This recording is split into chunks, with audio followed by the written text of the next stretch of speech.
Hello student, today we will discuss on a new topic that's named figure of speech. आज हम एक नए topic के बारे में बात करेंगे जिसका नाम है figure of speech. Figure of speech के बारे में आप सबने सुना होगा। ये आपके सिलेबस का बहुत ही इम्पोर्टेंट पार्ट है।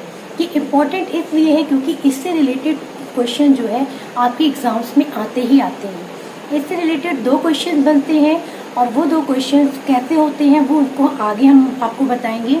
ये जो फिगर ऑफ स्पीच होता है एक्चुअली में फिगर ऑफ स्पीच है क्या। First of all we discuss on what is the figure of speech. कि फिगर ऑफ स्पीच होता क्या है, ठीक है। इसे हम कहते हैं हिंदी में अलंकार। ये आपका होता है अलंकार। अलंकार वर्ड अगर आपने देखा तो आपको याद आ गया होगा कि ये अलंकार तो हमने पढ़ा है। किस पे पढ़ा है? हिंदी में पढ़ा है। तो जो चीज़ें आपने हिंदी में पढ़ी है सेम उन्हीं चीज़ों को आपको इंग्लिश में भी पढ़ना होता है। लेकिन सिर्फ डिफरेंट क्या होता है कि हिंदी में आप हिंदी लैंग्वेज का यूज़ करते हैं और जबकि इंग्लिश में आप इंग्लिश लैंग्वेज का यूज़ करते हैं। बाकी जो कॉन्सेप्ट जो टॉपिक्स होते हैं वो एज यूजुअल सेम ही होते हैं, सिर्फ लैंग्वेज का डिफरेंट आता है। तो फिगर ऑफ स्पीच को हम क्या करते हैं हिंदी में अलंकार कहते हैं। अब इसका यूज़ क्या होता है? अलंकार का यूज़ क्या होता है हिंदी में और फिगर ऑफ स्पीच का यूज़ क्या होता है इंग्लिश में। इसका अगर आपको हिंदी में पढ़ा हो तो अलंकार का पता होगा कि भाषा को एक डेकोरेटिव फॉर्म में देने के लिए हम अलंकार का यूज़ करते हैं। ठीक यही चीज़ें same to same as apply on your English sentence. It means कि इंग्लिश लैंग्वेज को डेकोरेटिव और ब्यूटीफुल बनाने के लिए हम फिगर ऑफ स्पीच का यूज़ करते हैं, ठीक है। फिगर ऑफ स्पीच का यूज़ क्या होता है? सिर्फ और सिर्फ इंग्लिश की लैंग्वेज को बहुत ही डेकोरेटिव और ब्यूटीफुल बनाने के लिए किया जाता है। और हिंदी में अलंकार का यूज़ हिंदी की लैंग्वेज को डेकोरेटिव बनाने के लिए किया जाता है, ठीक है। तो हम फिगर ऑफ स्पीच की बात कर रहे हैं तो आपको पता चल गया फिगर ऑफ स्पीच को हिंदी में अलंकार कहते हैं। अब ये है कि how many types of figure of speech. Figure of speech कितने टाइप्स के होते हैं? तो देयर आर मेनी टाइप्स। ये बहुत सारे टाइप्स के होते हैं but according to your syllabus we will discuss only 7 types. वैसे तो ये कई टाइप्स के होते हैं लेकिन आपके सिलेबस के according we will discuss only 7 types. हम सिर्फ 7 टाइप्स के बारे में ही पढ़ेंगे। क्यों? क्योंकि ये आपके सिलेबस में इतने ही बताए गए हैं, ठीक है। तो 7 टाइप्स कौन कौन से होते हैं अब हम देख लेते हैं और इनका यूज़ किस तरह से करते हैं, इनकी आइडेंटिफिकेशन क्या होती है। मैं टाइप बताने से पहले अभी मैंने आपको वीडियो स्टार्टिंग में ही बताया था कि इससे रिलेटेड आपके क्वेश्चन एग्जाम्स में आते हैं, ये मस्ट है। और इससे रिलेटेड 2 क्वेश्चन आते हैं। पहला क्वेश्चन जो बनता है वो आपका बनता है डेफिनेशन का। तो आपके 7 टाइप्स होते हैं, उनमें से कोई भी एक आपको टाइप दे दिया जाएगा और कहा जाएगा कि उसकी आपको डेफिनेशन बतानी है, ठीक है। डेफिनेशन में परिभाषा वो आपको इसमें डेफिनेशन बतानी है। और जो सेकंड बनता है वो बनते हैं उसकी एग्जाम्पल।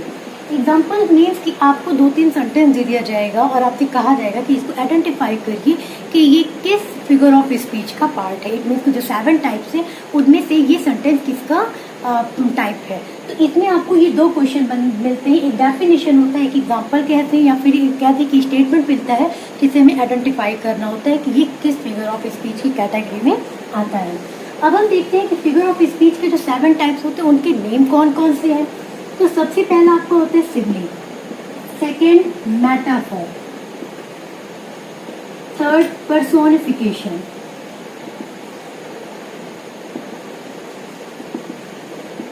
फोर्थ हाइपरबोल, फिफ्थ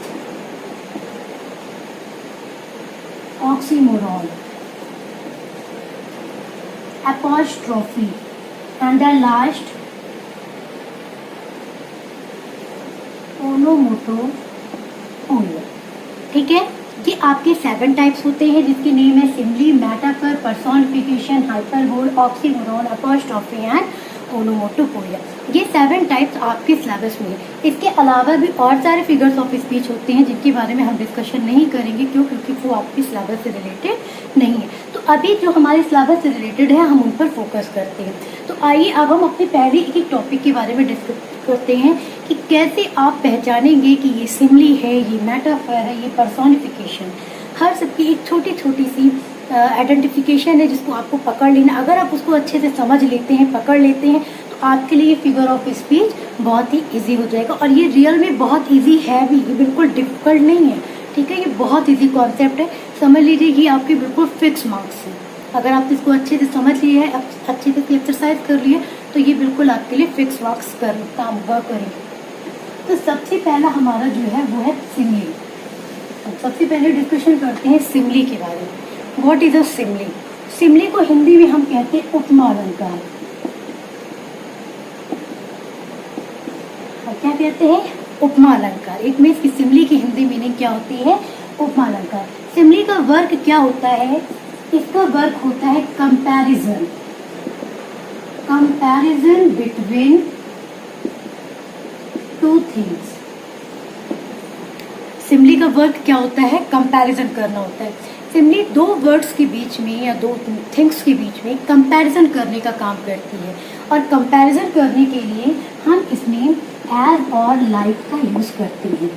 ये बहुत ही इम्पोर्टेंट है, ठीक है।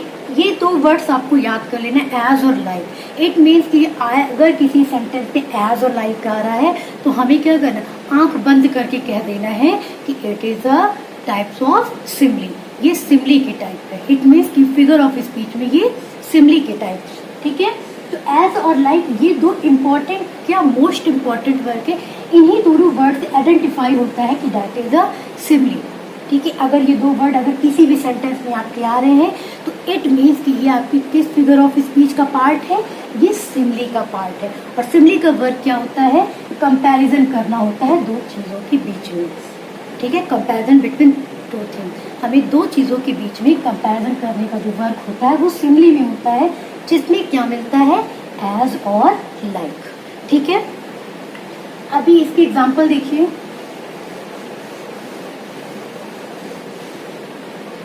एग्जाम्पल है Rana Pratap was as great as lion. Rana Pratap was as brave as lion, या एज ग्रेट एज लॉयन कह लें, ठीक है। ग्रेट नहीं कह सकते, इसको हम ब्रेव ही कहेंगे, क्योंकि हमने यहाँ पे इसका कंपैरिजन किससे किया है? लॉयन से। और लॉयन कैसा होता है? बहादुर होता है, यानी कि ब्रेव होता है। तो यहाँ पर लॉयन का कंपैरिजन किससे किया गया है? राणा प्रताप से। और राणा प्रताप का कंपैरिजन किससे किया गया है? लॉयन। इट मीन कि ये दोनों एक दूसरे से कंपैरिजन कर रहे हैं। क्यों? क्योंकि इनकी क्वालिटी सेम है, ठीक है। यहाँ पे एक चीज का ध्यान रखिएगा कि इनकी जो क्वालिटी है ब्रेव, ये क्या है? सेम है, यानी कि दो समान जिनकी क्वालिटी है, जो दो इक्वल क्वालिटीज वाले लोग हैं, उनकी जो है कंपैरिजन किया जा रहा है। और यहाँ पर हमारा क्या है? एज। इट मीन्स एज आया है तो हमें आंख बंद करके इसका आंसर क्या कर देना है?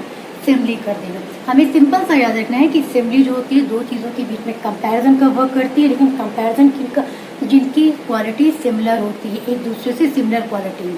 दूसरी चीज़ कि अगर सेंटेंस में एज और लाइक आया है, अगर आप कंपैरिजन पकड़ पाते हैं तो भी ठीक है, नहीं पकड़ पाते तो भी बहुत अच्छा है।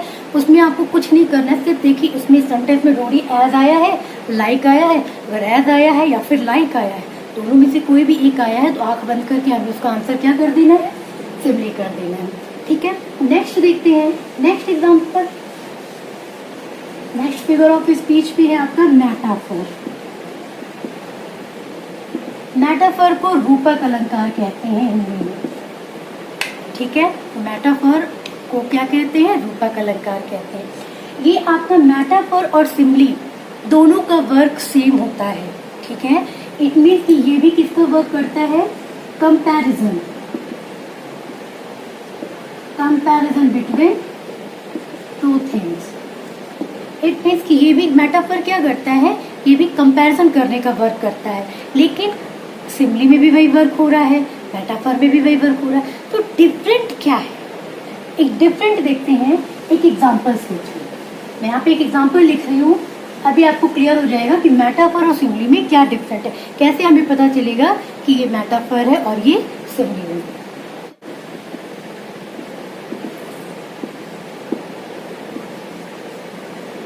Life is a dream. Second sentence,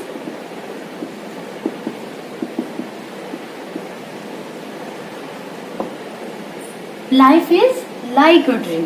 ठीक है, हमने क्या कहा, एक सेंटेंस में बोला लाइफ इज ए ड्रीम, और सेकंड में क्या बोल रहे हैं, life is like a dream. ठीक है, तो दोनों में क्या डिफरेंट है, दोनों में सिर्फ अगर ध्यान से देखिए तो सिर्फ एक वर्ड्स का डिफरेंट आ रहा है, और वो क्या है कि लाइक। मैंने आपको पहले ही बताया कि अगर जिसमें एज और लाइक आ रहा है तो वो कौन सा सेंटेंस हो जाएगा, तो किस फिगर ऑफ स्पीच का है, सिमली है। और जिसमें सो और लाइक का यूज नहीं है, सो एज लाइक नहीं आ रहा है, वो आपका क्या हो जाएगा, मेटाफर हो जाएगा। सिर्फ यही डिफरेंट है, और पहचानने का सिर्फ यही तरीका है कि अगर एज और लाइक आता है तो सिमली है, और एज और लाइक नहीं आता तो वो क्या है, आपका मेटाफर है। ठीक है, तो मेटाफर क्या होता है, metaphor is an implied Simli. ये बिल्कुल सेम सिमली की तरह ही वर्क करता है, सिर्फ डिफरेंट इतना है कि सिमली में हम एज लाइक का यूज़ करते हैं, सो का भी यूज़ करते हैं, लेकिन मेटाफर में हम इन वर्ड्स का यूज़ नहीं करते, जबकि दोनों ही कंपैरिजन के वर्क में काम आते हैं। ठीक है, थर्ड हमारा फिगर ऑफ स्पीच है पर्सोनिफिकेशन।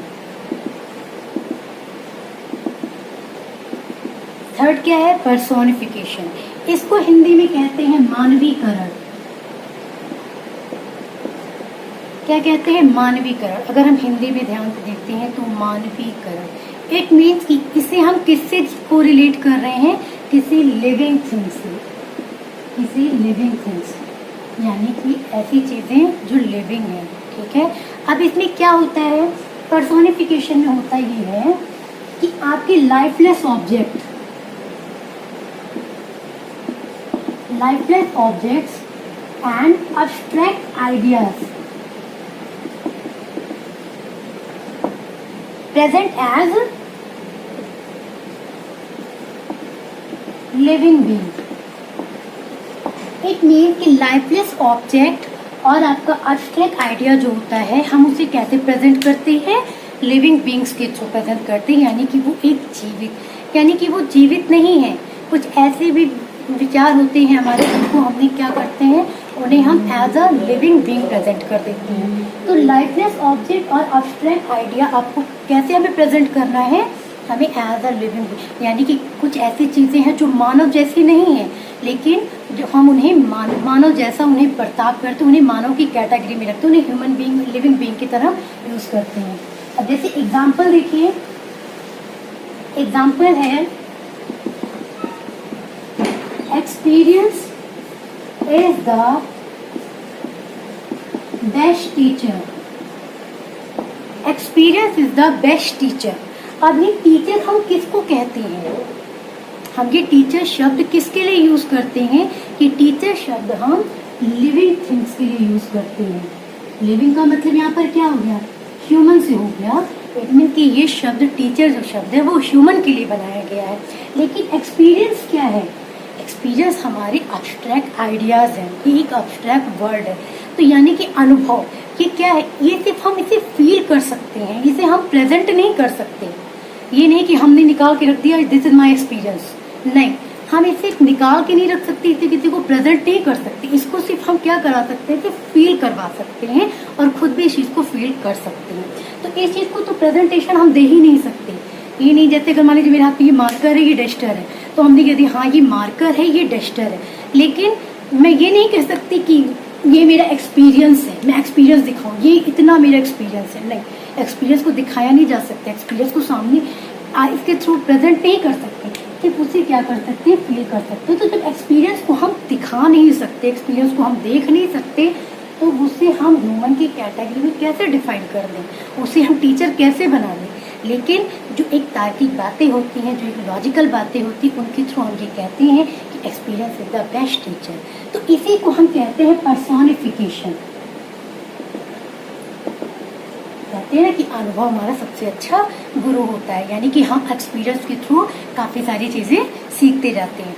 तो ये आपका क्या हो गया, experience is the best teacher. It means ये अब्स्ट्रैक्ट आइडिया, इसको हमने एज अ लिविंग थिंग्स के उसमें प्रेजेंट कर दिया। तो ये कैटेगरी आपकी किस फिगर ऑफ स्पीच में आ गई, पर्सोनिफिकेशन की कैटेगरी में आ गई।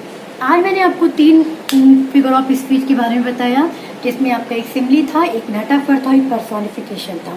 तो ये जो तीनों हैं, जिसमें से दो सिमली और मेटाफर, ये तो आपके लगभग सिमिलर है, दोनों का वर्क कंपैरिजन है। सिर्फ डिफरेंट क्या है कि सिमली में एज और लाइक का यूज़ करते हैं, मेटाफर में एज और लाइक का यूज़ नहीं करते। पर्सोनिफिकेशन में किसी भी नॉन लिविंग थिंग्स को, नॉन लाइफलेस ऑब्जेक्ट को, या फिर आपके एब्स्ट्रैक्ट थॉट्स को, उसको क्या करते हैं हम as a living being show करते हैं, वही आपका पर्सोनिफिकेशन होता है। तो आज की वीडियो और आज की क्लास के लिए सिर्फ इतना ही। अगली वीडियो में हम इसकी आगे के कॉन्सेप्ट के बारे में क्लियर करेंगे।